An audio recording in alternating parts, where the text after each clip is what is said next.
आज हम शुरू करते हैं एक नया टॉपिक फ्लूइड्स। फ्लूइड का एक सब चैप्टर है दैट इज सरफेस टेंशन। इसी के बारे में पढ़ेंगे। इसमें दो फोर्सेज हैं, एक है कोहेसिव फोर्स, दूसरा है एडहेसिव फोर्स। राइट, इससे हम ठीक से समझेंगे। कोहेसिव फोर्स कहता है force between same molecules is called cohesive force. Same molecules के बीच जो फोर्स लगता है that is called cohesive force. This means what? इसको हम कैसे समझें? सपोज आपके पास कोई ग्लास है, इसमें रेत, अगर ग्लास से रेत निकालते हैं तो रेत अलग अलग दिखता है। रेत means suppose this is sand, तो हर सैंड पार्टिकल अलग अलग दिखता है। लेकिन अगर ग्लास में पानी रखें और पानी को गिराते हैं इसमें से, तो यह स्ट्रीम के फॉर्म में आता है। यह सारे डिस्क्रीट्स हैं, राइट, डिस्क्रीट पार्टिकल्स हैं। कोई ग्लास में रेत डालकर रेत को गिराया तो सब अलग अलग पार्टिकल्स के रूप में गिरेगा। लेकिन पानी के साथ ऐसा नहीं है। अगर वाटर कंसीडर करते हैं या कोई लिक्विड कंसीडर करते हैं, लिक्विड को अगर ग्लास से आप निकालते हैं, गिराते हैं, तो लिक्विड में सपोज ए वाटर है, तो एक वाटर पार्टिकल दूसरा वाटर पार्टिकल से चिपका हुआ है, स्ट्रीम के फॉर्म में आता है। दिस मींस वाटर पार्टिकल के बीच कोई फोर्स लग रहा है, right? This force is called cohesive force. Force between same molecules, same molecules के बीच जो फोर्स लग रहा है that is called cohesive force. Clear? Second कहता है adhesive force. Force between different molecules called adhesive force. Different molecules के बीच जो force लगेगा that is called adhesive force. Again, you consider glass of water, पानी को ऐसे गिराइए। पानी को गिराने के बाद देखते हैं कि ग्लास के वॉल में कुछ वाटर पार्टिकल चिपका हुआ रहता है। This means ग्लास पार्टिकल और वाटर पार्टिकल के बीच कोई फोर्स लग रहा है।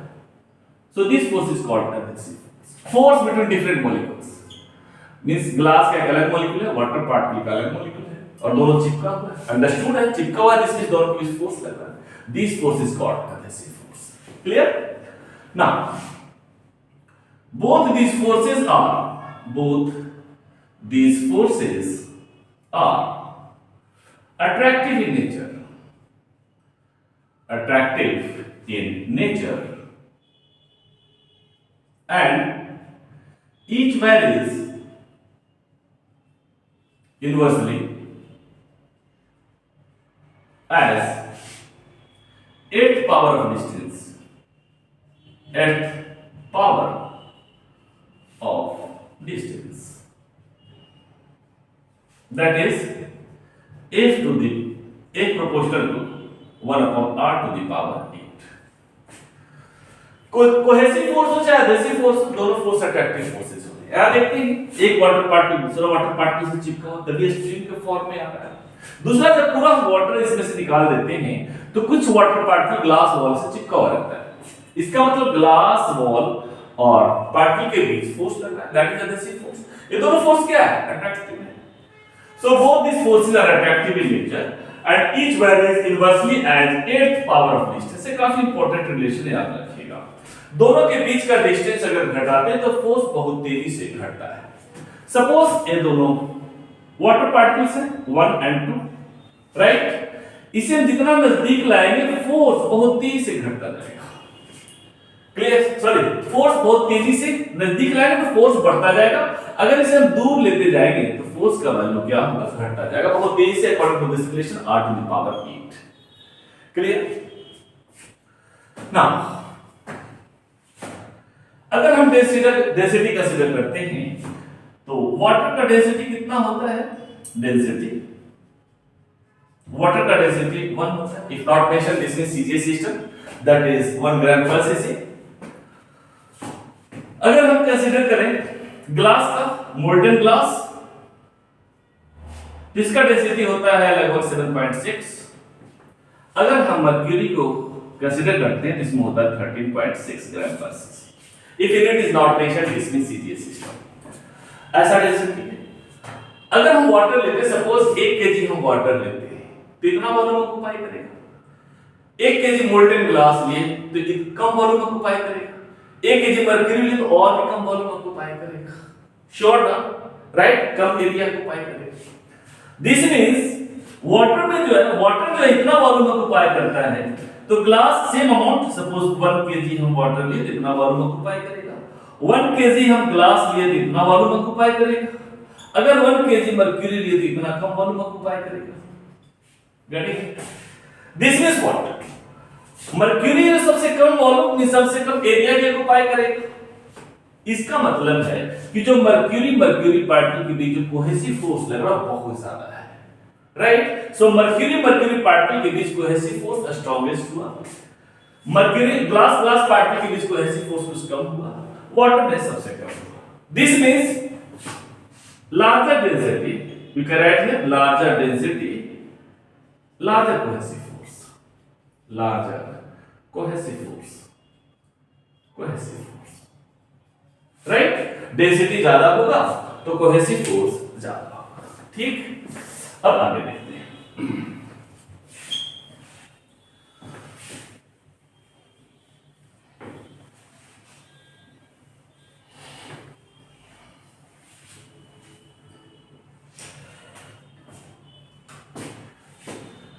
एक होता है सरफेस फिल्म, मॉलिक्यूलर रेंज पहले देखते हैं। मॉलिक्यूलर रेंज, इसे हम सिग्मा से रिप्रेजेंट करते हैं, that is molecular range. It is the maximum distance between two molecules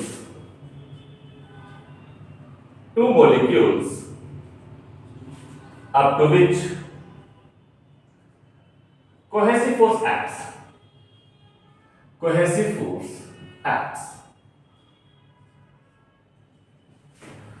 suppose दो सिमिलर टाइप का मॉलिक्यूल्स है, सपोज दो मॉलिक्यूल्स हैं ए और ए, राइट?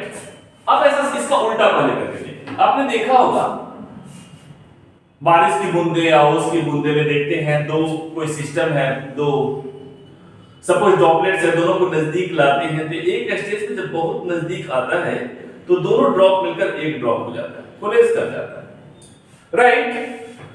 सपोज ये वाटर मॉलिक्यूल से ऊपर से आ रहा है, इस तरह से गिरते जा रहा है, सपोज यहां आया, सपोज बाय एनी मींस यहां आया, ग्रेविटी हो सकता है, यहां आया और यहां आया और यहां आया, एक पर्टिकुलर डिस्टेंस पे आने के बाद दोनों मिलकर एक बड़ा सा ड्रॉप बन जाता है। श्योर? Getting it? तो कहेंगे यहां जो फोर्स लग रहा है दैट इज, यहां ये दोनों के बीच इतना फोर्स लगा, राइट? और दोनों के बीच का जो डिस्टेंस है that is called molecular range, और जो फोर्स लगेगा हो जाएगा cohesive force. Sure?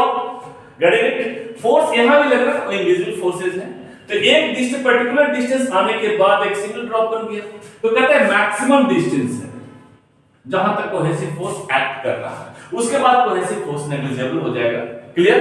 So this distance is called molecular range. Now next है आपका surface film.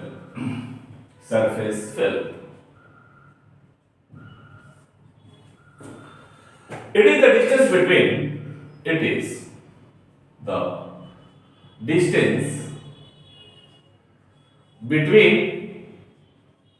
free surface and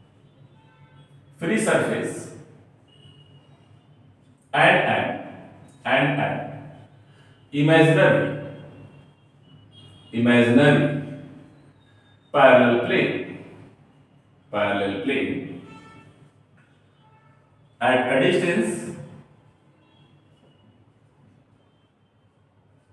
of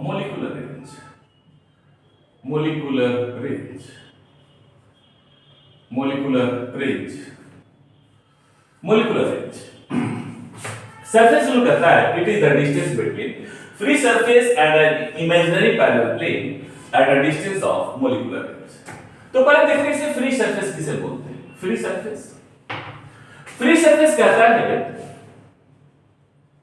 free surface इसका मीनिंग होता है the layer of liquid in contact with contact with air. कोई जो liquid का layer है जो एयर के कांटेक्ट में, उसको बोलते हैं फ्री सरफेस।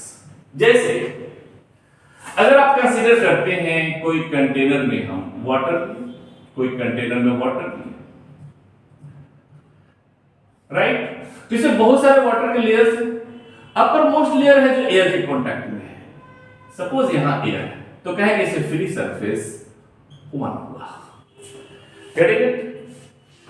अगर हम कंसीडर करते कोई लिक्विड ड्रॉप, कोई लिक्विड ड्रॉप है, ये आपका लिक्विड ड्रॉप, राइट, इसमें देखिए आउटर मोस्ट लेयर है जो एयर के कांटेक्ट में है, तो इस केस में भी फ्री सरफेस आपका 1 होगा, राइट। अगर हम कंसीडर करते हैं कोई एयर बबल, लिक्विड के अंदर कोई बबल है, that is suppose air bubble, इसमें क्या है, अंदर का लिक्विड एयर के कांटेक्ट में है, अंदर का लिक्विड है जो एयर के कांटेक्ट में है, इस केस में फ्री सरफेस आपका 1 होगा। रेडी? अगर आपका कोई सोप बबल है, सपोज ए सोप बबल है, सोप बबल, राइट, ये सोप बबल है, इसमें देखते हैं बाहर भी एयर है, अंदर भी एयर है, मींस अंदर का लिक्विड भी एयर के कांटेक्ट में है, बाहर का लिक्विड भी एयर के कांटेक्ट में है, तो कह सकते हैं इसे फ्री सरफेस 2 होंगे। There are 2 free surfaces. Clear? Free surface समझ में आ गया होगा। तो ये कहता है it is the distance between free surface and an imaginary parallel plane at a distance of molecular range. पहले रफली समझते हैं सरफेस फिल्म है क्या। सपोज कोई कंटेनर में आपका लिक्विड है, कोई कंटेनर में आपका लिक्विड है, बहुत सारे लिक्विड के लेयर्स होंगे, जो अपर मोस्ट लेयर है इसी को हम बोलते हैं surface film. This is your surface film, यही आपका है सरफेस फिल्म। सरफेस फिल्म जो अपर मोस्ट लेयर है लिक्विड का, वही आपका सरफेस फिल्म है। लेकिन इसे हम डिफाइन कैसे करेंगे? जैसे कोई भी एक लिक्विड का लेयर है, एक लिक्विड का लेयर है, सपोज एक लिक्विड का लेयर है, इसमें तो 2 मॉलिक्यूलर लेयर्स है। अकेला अगर मॉलिक्यूल का लेयर है, सपोज एक ही मॉलिक्यूल, तो ग्रेविटी के कारण नीचे आ जाएगा, राइट। अगर 2 मॉलिक्यूल्स लेते हैं तो दोनों मॉलिक्यूल के बीच at a distance of molecular range, इसके बीच अगर लेते हैं at a distance of molecular range, तो फोर्स लगेगा, तो दोनों फोर्स के कारण एक लेयर एग्जिस्ट करेगा, नहीं तो आपका लेयर ही ब्रेक कर जाएगा। तो सरफेस फिल्म का मतलब क्या होगा? सरफेस फिल्म मींस एक मॉलिक्यूल का लेयर ऊपर है इस तरह से scientifically, otherwise upper most surface means एक लिक्विड का layer means 2 molecular layer. Sure? तो सपोज ए लेयर है एक और एक दूसरा लेयर हम नीचे एक इमेजिनरी बना लेते हैं। Suppose this is imaginary layer of particles, water particles या liquid particles at a distance of molecular range, means दोनों के बीच कोहेसिव फोर्स लग रहा है, इससे स्ट्रेच मेम्ब्रेन जैसा बिहेव करेगा। क्लियर? याद रखिए फिर से एक बार, कोई सरफेस फिल्म है, दिस मींस आपका uppermost layer is the surface film. जो अपर मोस्ट लेयर है, जो अपर मोस्ट लेयर क्या करता है, इसी लेयर को हम इस फॉर्म में लिख सकते हैं 2 मॉलिक्यूलर लेयर, लिक्विड के 2 मॉलिक्यूल के बीच का डिस्टेंस है and eight a distance of molecular range sigma. Clear? समझ में आ गया? ये आपका सरफेस फिल्म है। Potential energy of a molecule, potential energy of a molecule in the surface film is greater than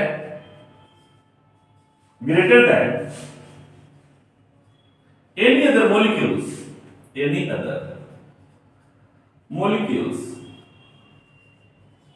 within the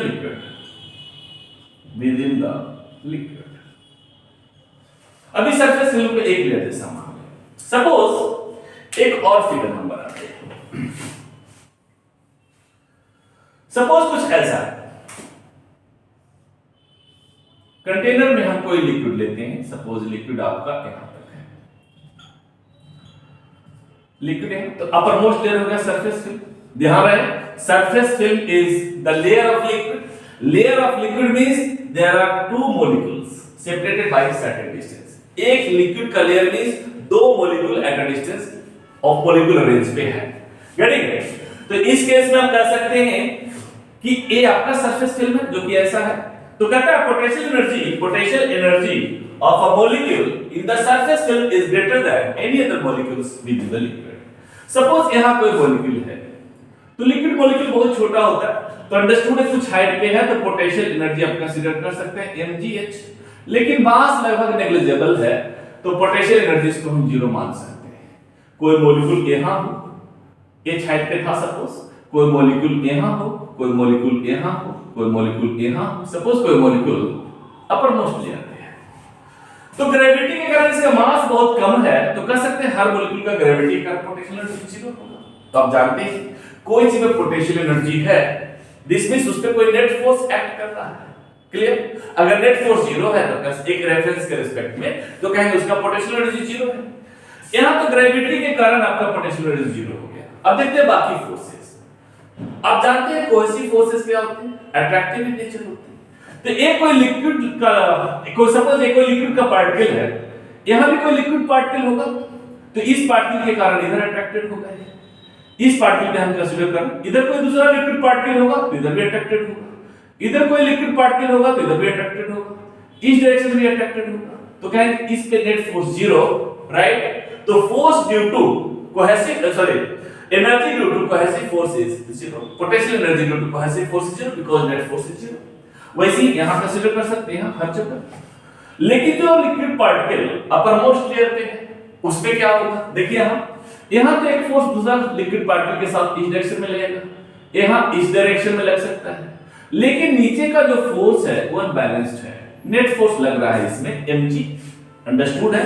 mass zero, तो ये force को आप नेगलेक्ट कर सकते हैं, लेकिन दूसरा जो लिक्विड मॉलिक्यूल है उसको इस डायरेक्शन में राइट अट्रैक्ट कर रहा है, तो नेट फोर्स है ड्यू टू कोहेसिव फोर्स, तो कहेंगे इसमें पोटेंशियल एनर्जी होगा और इसे मैक्सिमम पोटेंशियल एनर्जी होगा।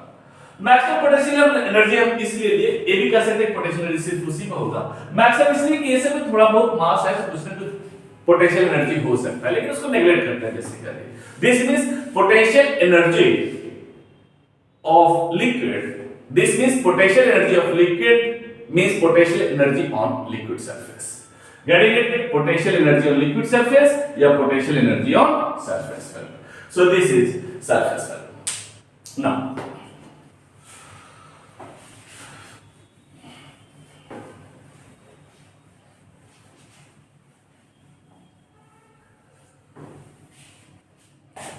next हम देखते हैं surface energy.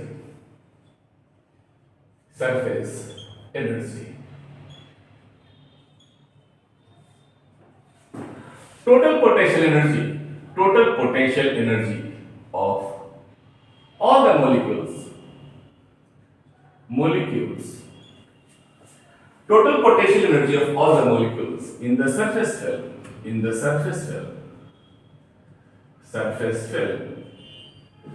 is called surface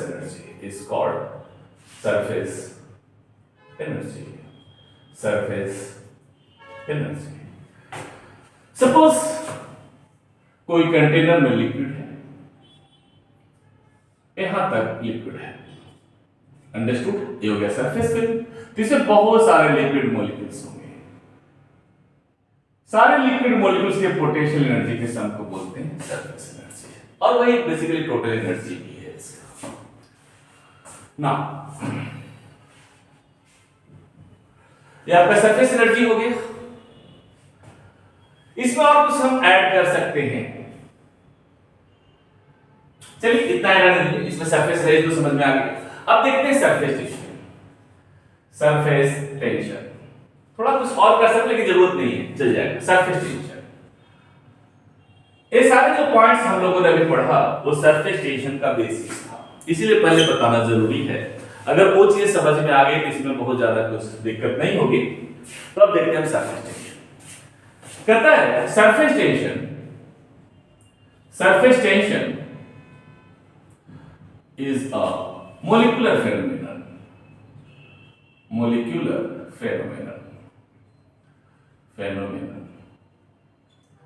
surface tension molecular phenomenon है बेसिकली लिक्विड के मॉलिक्यूल के बीच की घटना है। हम लिक्विड के बारे में पढ़ रहे हैं, फ्लूइड में पहले हम लिक्विड देख रहे हैं। Surface tension is a molecular phenomenon. Surface tension दो मॉलिक्यूल्स के बीच की घटना है, बहुत सारे मॉलिक्यूल्स के बीच की घटना है, और बेसिकली ये लिक्विड के मॉलिक्यूल्स के बीच की घटना है। सरफेस टेंशन हम गैस में, एयर में नहीं करते हैं, लिक्विड कोई भी हो उसमें सरफेस टेंशन हम काउंट करते हैं।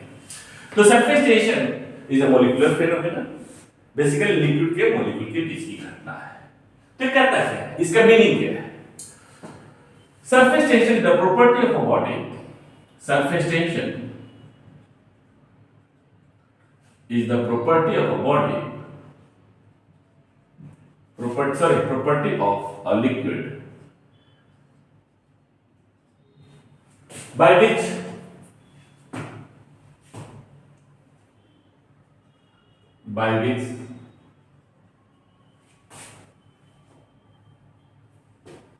इसे कैसे लिखें? Surface tension is the property of a liquid, ऐसा करते हैं,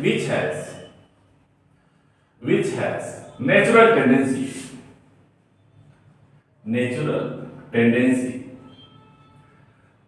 ये बेटर है, to minimize its surface area, minimize its free surface area, means surface tension is the property of a liquid which has natural tendency to minimize its free surface area. That is, you can write here, larger cohesive force, larger density. जैसे आपने देखा था, मैं बताया था, suppose 1 kg हम water लेते हैं, 1 kg हम वाटर लेते हैं, तो इतना वॉल्यूम ऑक्यूपाई करेगा। 1 kg अगर ग्लास लिए, 1 kg ग्लास लिए, तो इतना वॉल्यूम या एरिया ऑक्यूपाई करेगा। अगर हम 1 kg मर्क्यूरी लेते हैं, 1 kg मर्क्यूरी लेते हैं, तो सबसे कम एरिया ऑक्यूपाई करेगा। वॉल्यूम है तो एरिया भी कह सकते हैं, इसमें हालांकि थोड़ा बहुत फर्क पड़ जाता है, लेकिन एरिया से रिलेटेड है, सो वॉल्यूम को कंसीडर ना करें तो बेटर होगा। तो कहता है surface tension is the property of a liquid by which it has natural tendency to minimise its surface area. Surface tension एक लिक्विड की प्रॉपर्टी है जो अपना सरफेस एरिया को कम से कम करना चाहता है। जो जितना कम एरिया को पाई करेगा कहीं उसका सरफेस टेंशन उतना ही ज्यादा है। जैसे कि अभी जस्ट बताया था कि larger density, larger cohesive force means 1 kg अगर वाटर लेते तो कितना एरिया को पाई करेगा, 1 kg अगर ग्लास लेते तो कितना एरिया को पाई कीजिए, कंटेनर में लेते हैं, 1 kg अगर मर्क्यूरी लेते कितना एरिया को पाई करेगा। This means mercury में cohesive force maximum है, right? Water में cohesive force minimum है, mercury पार्टिकल के बीच, means larger density, larger cohesive force, right? तो cohesive force जितना ज्यादा होगा उतना ही attraction का force होगा और उतना ही कम एरिया को पाई करेगा। Getting it ना? तो कह सकते हैं larger cohesive force, larger surface tension है लिखिए, sorry density में लिख दिया, उसके साथ भी larger cohesive force, larger density, sorry, larger surface tension, density जितना ज्यादा होगा उतना ही ज्यादा कोहेसिव फोर्स होगा, जितना ज्यादा कोहेसिव फोर्स होगा उतना ही ज्यादा सरफेस टेंशन होगा। तो कह सकते हैं कि नॉर्मल टेंपरेचर पे या नॉर्मल कंडीशन में तीनों को रखते हैं, राइट? तो मर्क्यूरी का सरफेस टेंशन मैक्सिमम होगा और वाटर का सरफेस टेंशन आपका मिनिमम होगा। क्लियर? ये सिंपल डेफिनेशन था सरफेस टेंशन का। अब जानते हैं साइंस में कोई भी चीज का 2 डेफिनेशंस होता है, एक थ्योरेटिकल डेफिनेशन होता है जिससे हम उस चीज को फील करते हैं, दूसरा न्यूमेरिकल डेफिनेशन होता है जिससे हम उस चीज का डेटा कलेक्ट करते हैं। तो सरफेस टेंशन को फील करने वाला फार्मूला यही है कि अपने एरिया को कम से कम करना चाहता है, सर्टेन अमाउंट ऑफ लिक्विड्स को इसके साथ कंपेयर कर सकते हैं जो मिनिमम एरिया को पाई करेगा कहीं उसका सरफेस टेंशन मैक्सिमम होगा, जो सबसे ज्यादा एरिया को पाई करेगा उसका सरफेस टेंशन मिनिमम होगा।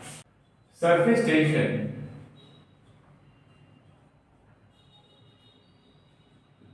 is defined by tangential force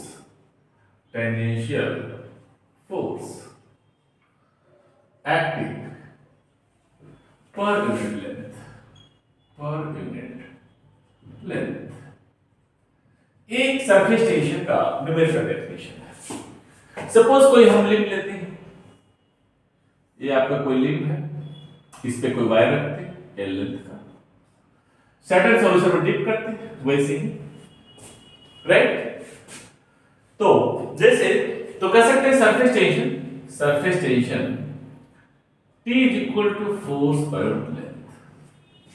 suppose consider कीजिए ये कोई लिंब है आपका, लिंब में ऐसे कोई वायर रखते हैं, घड़ी ऐसे हम रखते हैं और रखने के बाद एक सॉल्यूशन में हम डिप करते हैं और छोड़ देंगे इसे, तो क्या होगा, ऊपर की ओर खींचेगा स्लाइडली। या ऐसा करते हैं, अगर बाय द वे नहीं खींच रहा, लिक्विड की प्रॉपर्टी वैसी नहीं, लिक्विड का सरफेस टेंशन उतना ज्यादा नहीं है, तो इसको स्लाइडली ऐसा बनाने का थोड़ा सा हल्का स्ट्रेच करें, इतना कि मेम्ब्रेन टूट ना पाए, हल्का स्लाइड करने के बाद छोड़ दिए तो ऊपर की ओर खींचेगा, इसको डिस्प्लेस होगा। अंडरस्टूड है? वाटर पार्टिकल और यहाँ जो वायर है इसके पार्टिकल के बीच एनर्जी फोर्स रहेगा, राइट, इसको ऊपर की ओर खींचेगा, तो this force is called force of surface tension. ये लिंब है, लिंब पे जो वायर है ये जो फोर्स लगाएगा that is F and this is called force of surface tension, is force of surface tension.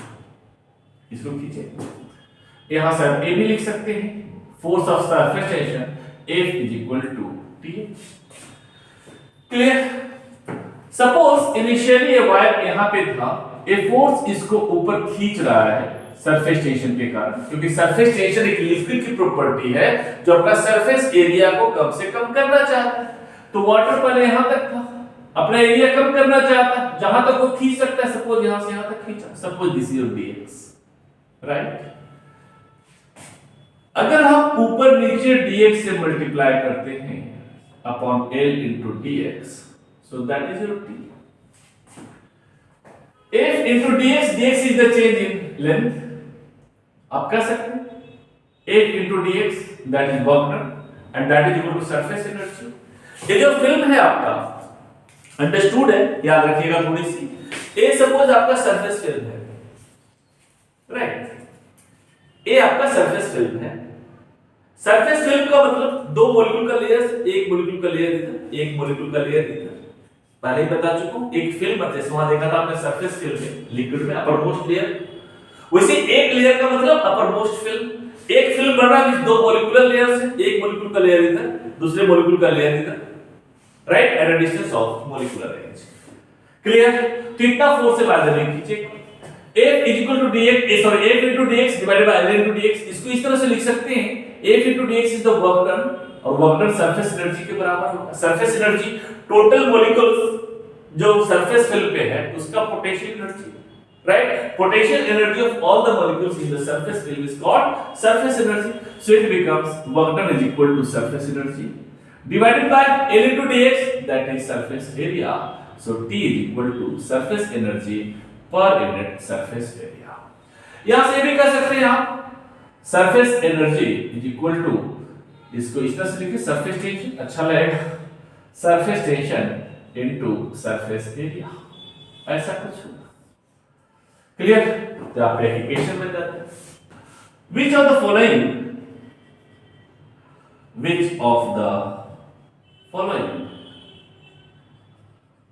possesses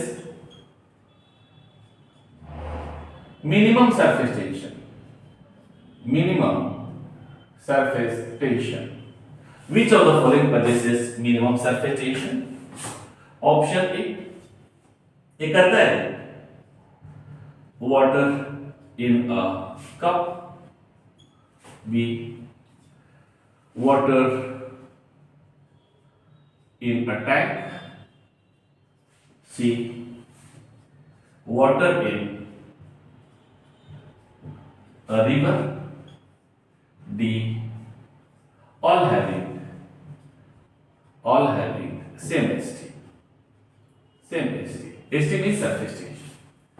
कहता है which of the following possesses minimum surface tension? Water in a cup, water in a tank, water in a river, all have same ST। तो इसमें क्या होगा? All having same ST। आपको यहां से लग सकता है कि surface tension is inversely proportional to area. कोई भी इक्वेशन किसी के साथ प्रोपोर्शनल या एंटी प्रोपोर्शनल कब होता है? जब दो वेरिएबल को छोड़कर सारा टर्म कांस्टेंट है। यहाँ सरफेस एनर्जी आपका कांस्टेंट नहीं है। अगर हम कंसीडर करते हैं कोई कप का, तो कप में क्या होगा आपका, कप ए ही आपका। कप के केस में जो देख रहे हैं लिक्विड, सपोज कप में यहां तक है। अगर टैंक आप कंसीडर करें तो टैंक के केस में लिक्विड इतना यहां तक। अगर रिवर कंसीडर करते हैं तो फ्री सरफेस तो इंफिनिटी तक जा रहा है। गणित तो सरफेस एनर्जी क्या करता है, surface energy is total potential energy of all the molecules in the surface film. इसमें सरफेस फिल्म देखिए छोटा है, तो इसमें लिक्विड मॉलिक्यूल्स कम होंगे, तो कहेंगे इसका सरफेस एनर्जी सबसे कम होगा। राइट, इसमें देखिए मॉलिक्यूल्स ज्यादा होंगे, तो इस केस में सरफेस एनर्जी ज्यादा होगा। इसमें तो इनफाइनाइट मॉलिक्यूल्स हैं, तो सरफेस एनर्जी भी बहुत ज्यादा होगा इसमें। तो एक टर्म कांस्टेंट नहीं, तो इक्वेशन सही नहीं हो सकता। ये हमेशा याद रखें, दुनिया में कहीं भी कोई भी इक्वेशन किसी दूसरे के साथ प्रोपोर्शनल या एंटी प्रोपोर्शनल है जब दो वेरिएबल को छोड़कर सारा टर्म कांस्टेंट हो। यहां surface tension inversely proportional to surface area कब होगा, जब सरफेस एनर्जी कांस्टेंट हो। यहां सरफेस एनर्जी कांस्टेंट नहीं है, सरफेस एनर्जी सबसे कम है वाटर में, राइट, और सबसे ज्यादा है रिवर में, तो कांस्टेंट नहीं। हां, ये दोनों का रेशियो कांस्टेंट होगा, ऐसा हो सकता है, surface energy divided by surface area, right, एक कांस्टेंट हो सकता है। वैसे भी क्या मैं बताया था, surface tension is the property of a liquid, एक लिक्विड की प्रॉपर्टी। अब उस लिक्विड को कप में रखिए, सपोज वाटर है, वाटर को कप में रखेंगे तो वाटर है, टैंक में रखने से तेल तो नहीं बन जाएगा, ऑयल तो नहीं बन जाएगा, गेटिंग इट ना, राइट, तो वाटर ही रहेगा। सरफेस टेंशन वाटर की प्रॉपर्टी, तो वाटर कहीं भी रखें वो वाटर ही होगा, getting it, this means all having same state. यहां से ये अगर देखें तो इस केस में आ जाता surface tension is constant if surface area is more, surface energy is more, means this दुनिया ये भी याद रखें, दुनिया में कोई भी इक्वेशन किसी न किसी चीज का डेफिनेशन होता है। एक किसका डेफिनेशन है, डिपेंड करता है कौन सा टर्म कांस्टेंट है, कौन सा टर्म वेरी कर रहा है। इस केस में this equation is not the definition of surface tension, this equation is the definition of surface energy. If surface tension is constant, surface area is more, surface energy is more. इसमें देख रहे हैं water का surface area sorry river का surface area सबसे ज्यादा था, तो उसमें सरफेस एनर्जी सबसे ज्यादा था। इसका कप का सरफेस एरिया सबसे कम था, तो सरफेस एनर्जी सबसे कम था। अब देखते हैं आगे।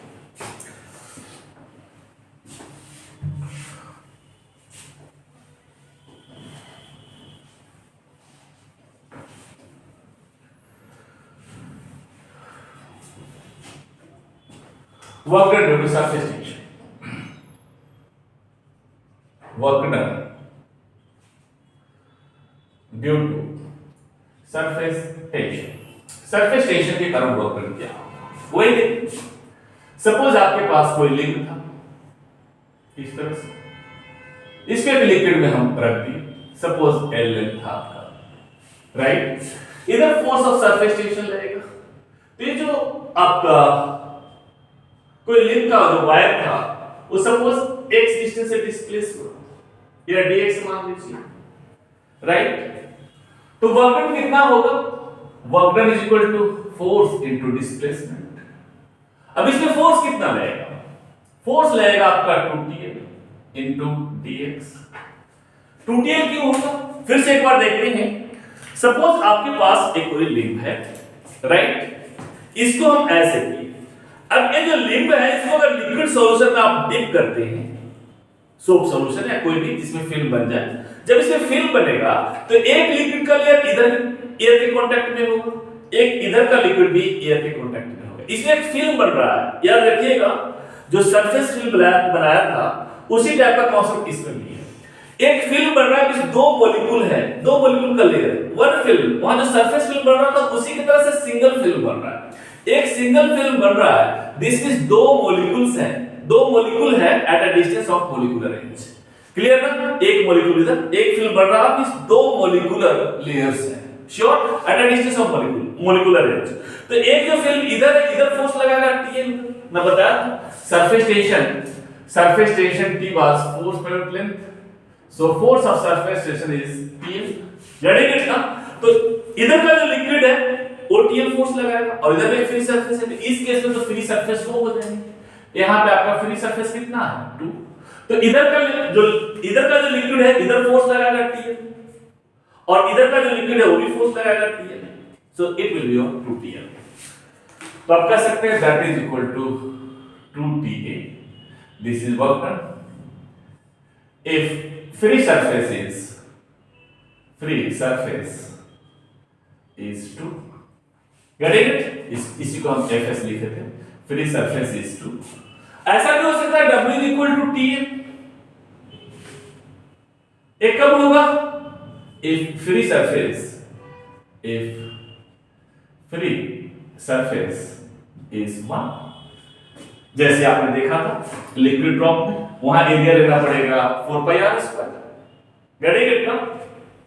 तो उस केस में अगर कंसीडर करते हैं लिक्विड ड्रॉप या एयर बबल, इसमें क्या था? फ्री सरफेस 1 था तो Tm होगा।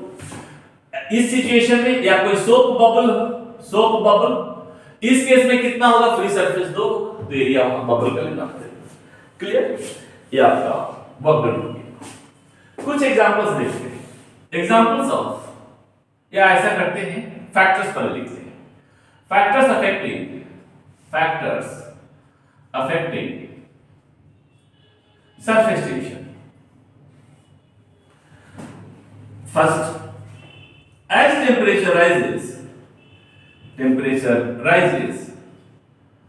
ST decreases.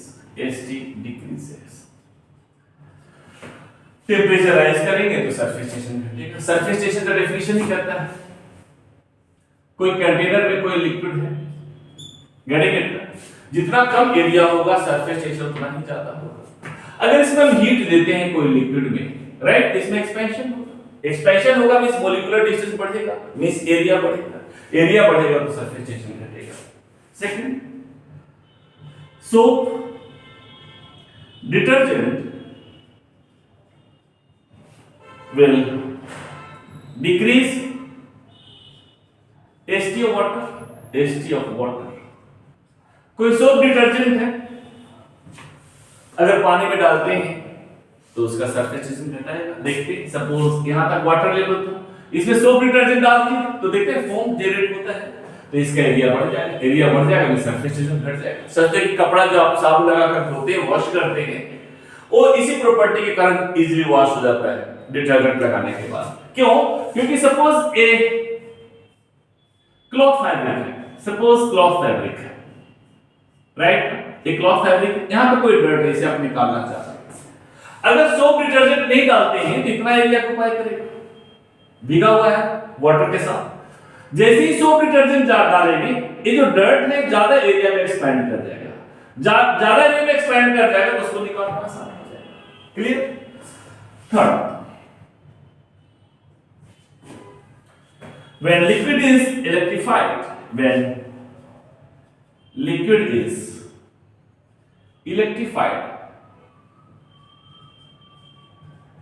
ST decreases। जब लिक्विड को इलेक्ट्रीफाई करते हैं, कोई भी पॉजिटिव नेगेटिव चार्ज दिए, राइट, तो सरफेस टेंशन घट जाएगा। Getting it? क्यों? क्योंकि इलेक्ट्रिक, आप जानते हैं उसमें करंट इलेक्ट्रिसिटी में देखा हो, when there is current through liquid, that is called electrolysis, positive और नेगेटिव आयन टूट जाता है, राइट, तो सरफेस टेंशन आपका इस केस में घटेगा। इलेक्ट्रीफाई करें तो जैसे कोई सोप बबल है, एक क्वेश्चन होता है सोप बबल है, when it is given positively charged, charge दे दिया तो क्या होगा? चार्ज ये तो when this bubble is soap bubble या liquid drop is charged, suppose positively charge कर दिए, राइट ना, तो इसमें बहुत सारे पॉजिटिव चार्ज आ गए तो प्लस प्लस रिपल्शन होगा, तो एरिया बढ़ेगा, तो कहेंगे सरफेस टेंशन घटेगा। एक बार क्वेश्चन कभी आया था नेट वगैरह में कि अगर पॉजिटिवली चार्ज देंगे तो सोप बबल बढ़ेगा, साइज बढ़ेगा, तो नेगेटिव चार्ज देने पे क्या होगा? तब भी बढ़ेगा, क्योंकि पॉजिटिवली चार्ज करें या नेगेटिवली चार्ज करें, it size will increase, right, जैसे ही साइज बढ़ेगा सरफेस टेंशन आपका घट जाएगा। Fourth, sugar salt will increase ST of water, कोई कंटेनर में हम सपोज एक कोई कंटेनर है, ऐसे वाटर यहां तक डालते हैं, राइट, इसमें शुगर डालते हैं, सॉल्ट डालते हैं, शुगर और सॉल्ट डालते हैं, तो क्या होगा? इसका एरिया पे कोई फर्क नहीं पड़ेगा, वाटर में डिसॉल्व हो जाएगा, डिसॉल्व हो गया तो डेंसिटी बढ़ेगा, larger density larger cohesive force, larger cohesive force larger surface tension. समझ में आ गया होगा। अब आगे देखते हैं।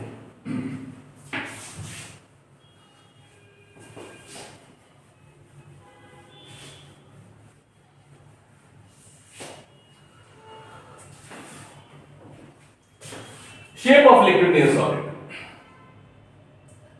Shape of liquid near solid.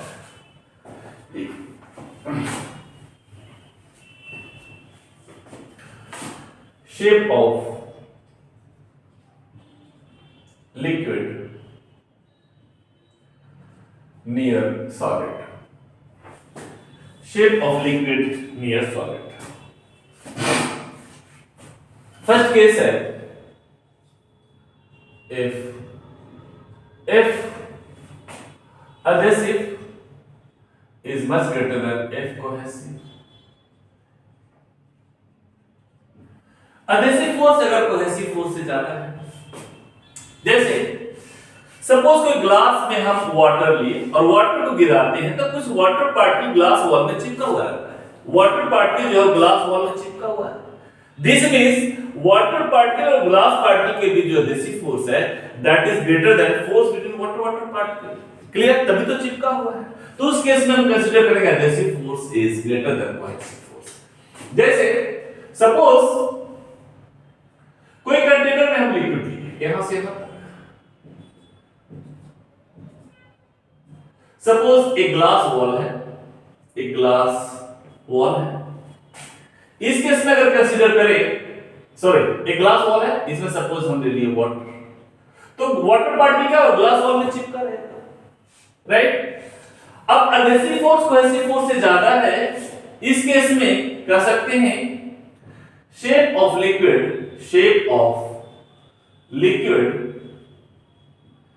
Near solid is concave. Shape of liquid near solid is concave. एक concave होगा, राइट? एक कुछ इस तरह से बनेगा, कैसे देखते हैं। अगर कोई ग्लास में हम वाटर डालें तो शेप कुछ इस तरह से होगा concave। क्यों? क्योंकि एडहेसिव फोर्स कोहेसिव फोर्स से ज्यादा है।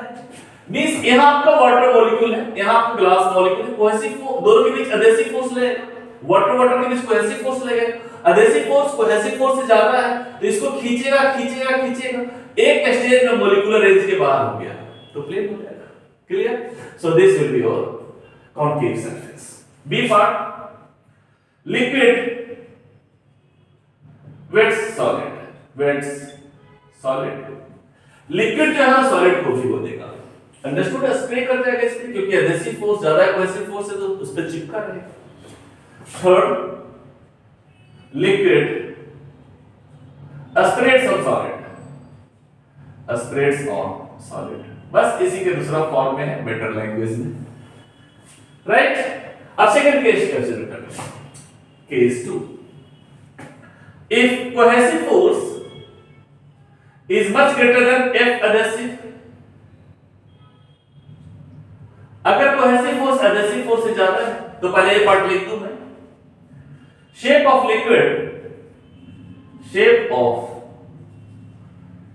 liquid near solid is convex। दूसरा केस हम कंसीडर करें, सपोज आपका ग्लास वॉल था, ग्लास वॉल, इसमें हम मर्क्यूरी लेते हैं, इस केस में आप कंसीडर करते हैं मर्क्यूरी। आपने देखा होगा ग्लास में वाटर लेते हैं, पानी को गिराए तो पूरा का पूरा पानी नहीं गिरता, कुछ वाटर पार्टिकल ग्लास वॉल में चिपका हुआ रहता है। लेकिन अगर ग्लास में मर्क्यूरी लिया और गिराए तो पूरा का पूरा मर्क्यूरी बाहर आ जाता है, पूरा का पूरा मर्क्यूरी बाहर आ जाता है। इस मर्क्यूरी पार्टिकल के बीच जो कोहेसिव फोर्स है that is greater than adhesive force between mercury and glass particle.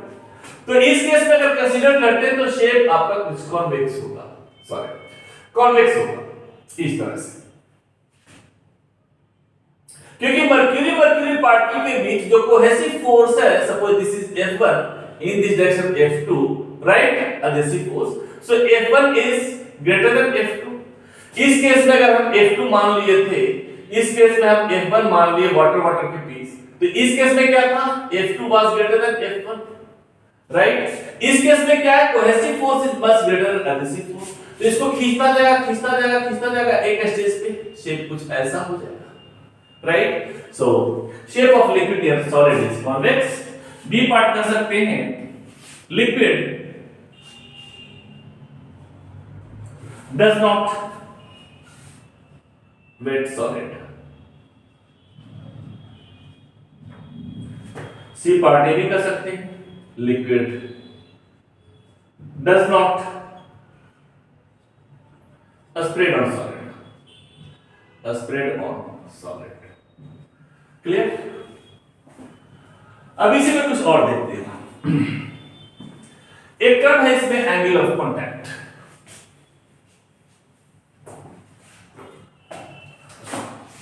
Angle of contact, that is theta. It is the angle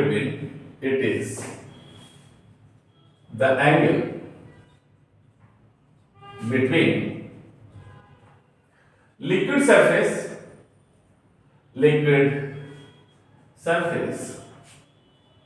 and solid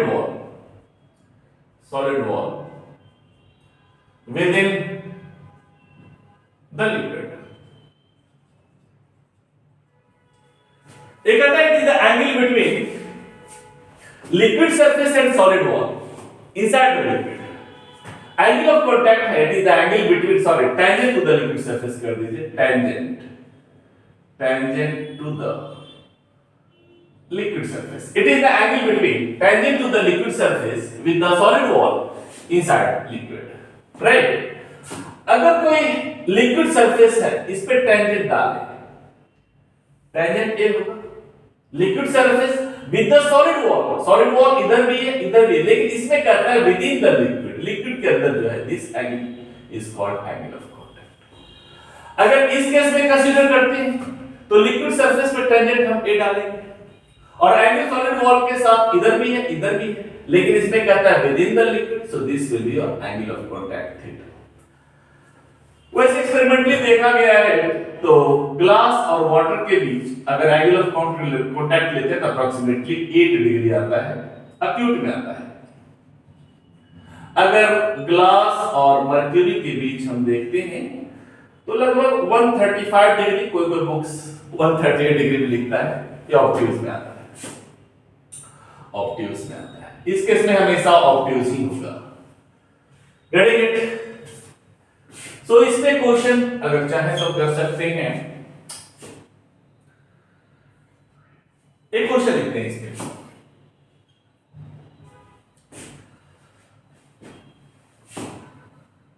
the angle of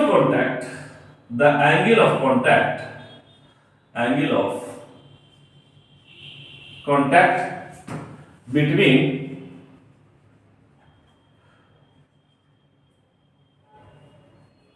water and glass is theta. If wall of the glass is made oily, the angle of contact will, the new angle of contact is A part equal to theta, B part greater than theta, C part less than theta, D none कोई भी एक ही option होना चाहिए, वैसे भी बाकी क्या कर सकते हैं, नन ले लीजिए, कैन नॉट बी, जो भी है। कहता है the angle of contact between water and glass is theta. Suppose glass और वाटर के बीच एंगल ऑफ कांटेक्ट थीटा है। If the wall of the glass is made oil, इसमें ऑयल लगा दिए, तब नया एंगल ऑफ कांटेक्ट क्या होगा, थीटा के बराबर होगा। याद रखिए कि angle of contact is the property between liquid surface and solid wall. ठीक है। तो आप देखिए हम कोई ग्लास में पानी लेते, पानी निकाले तो पूरा का पूरा वाटर बाहर आ जाएगा। लेकिन जब ग्लास में अगर पानी ले और पानी को निकालते हैं तो कुछ वाटर पार्टिकल ग्लास वॉल से चिपका रहता है। लेकिन ऐसा करें कि ग्लास के वॉल में ऑयल लगा दिए, अब पानी डालकर निकाले तो पूरा का पूरा पानी बाहर आ जाएगा। जब सिर्फ ग्लास वॉल था, एक ग्लास का वॉल था, तो इसमें क्या था, adhesive force was greater than cohesive force. अगर इसमें हम कोई ऑयल लगा दिए, सपोज ये आपका ऑयल का कोटिंग कर देते हैं, इस केस में ऑयल का कोटिंग कर दिए तो वाटर तो बाहर आ जाएगा। वाटर बाहर आ गया तो अब जो है दो मॉलिक्यूल्स, न्यू मॉलिक्यूल्स है, वो हमें वाटर और ऑयल के बीच, दोनों के बीच एडहेसिव फोर्स जो लगेगा वाटर और ऑयल के बीच लगेगा। इस केस में देखते हैं तो बाहर क्या हो गया, सारा लिक्विड, सारा वाटर पार्टिकल बाहर आ गया। अब बाहर आ गया, इसका मतलब कोहेसिव फोर्स वाटर और वाटर के बीच जो कोहेसिव फोर्स है F1 और वाटर और ऑयल के बीच जो एडहेसिव फोर्स है F2, this means F1 is greater than F2, right. और कोहेसिव फोर्स जब एडहेसिव फोर्स से बाहर ज्यादा होगा, इस केस में शेप कैसा हो जाएगा, कॉन्वेक्स। मैं भी बताया ये आपका कॉन्वेक्स हो जाएगा। समझ में आ गया होगा, गेट इट। आज यहीं तक रखते हैं, बाकी आगे नेक्स्ट लेक्चर में करेंगे।